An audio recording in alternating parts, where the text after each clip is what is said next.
এটা হইতেছে বাইকার, আর এটা হইতেছে তার শখের সেই R15B3 ইন্দোনেশিয়ান বাইকটা। আর এখন বাজতেছে রাতের 12টা।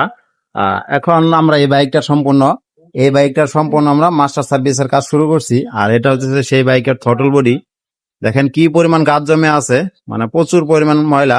বাইকটা প্রায় 20-25 হাজার কিলোমিটার চলছে, কিন্তু বাইকের মাস্টার সার্ভিস দেওয়া হয় না। বাইকের সেকেন্ড হ্যান্ড কেনার পর মাস্টার সার্ভিস দেয় নাই। আর এখানে আমাদের সেই ইনজেক্টরটা, বাইকের যে ইনজেক্টর থাকে সেটা আমরা এখানে আল্ট্রাসনিক করতেছি।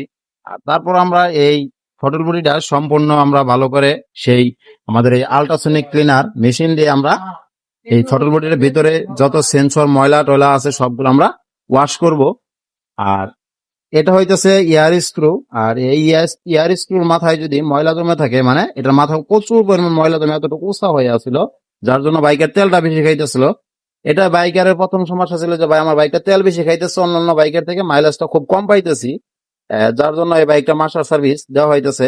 দেখেন এটা ইয়ার স্ক্রু, আর এই ইয়ার স্ক্রুর মাথায় প্রচুর পরিমাণ ময়লা জমে মাথাটা মোটা হয়ে থাকে, যার জন্য বাইকের তেলটা একটু বেশি খায়। তাই প্রতি 10,000 কিলো পর পর বাইকের মাস্টার সার্ভিস দেওয়া জরুরি, কারণ প্রতিটা মাস্টার সার্ভিসে বাইকের গুরুত্বপূর্ণ যে বিষয়গুলো আছে বা গুরুত্বপূর্ণ যে পার্টস গুলো আছে সেই বিষয় বা সেই পার্টস গুলো নিয়ে আমরা কাজটা করি। আর এভাবে যদি আমরা কাজটা যদি করি প্রতি 10,000 কিলো পর পর বাইকের মাস্টার সার্ভিসটা যদি প্রতি 10,000 কিলো পর পর করি, তাহলে আমাদের বাইকের যে রেডি পিক আপ পারফরমেন্স সবকিছু আপডেট হয়ে যায়, বা অনেক বেশি পরিমাণ রেডি পিক আপ পাওয়া যায়। জানেন যে শোরুম থেকে কেনার পর যেই সার্ভিসটা পান বাইক থেকে বা যেই পারফরমেন্সটা পান, সেটা বাইকটা যখন মোটামুটি 15-20 হাজার কিলো চলে পারফরমেন্সটা আস্তে ধীরে কমে আসে।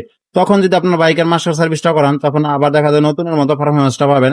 তাই প্রতি 10,000 কিলো পর পর বাইকের মাস্টার সার্ভিসটা করা খুব জরুরি। তাই প্রতি 10,000 কিলো পর পর মাস্টার সার্ভিসটা করাবেন। ধন্যবাদ।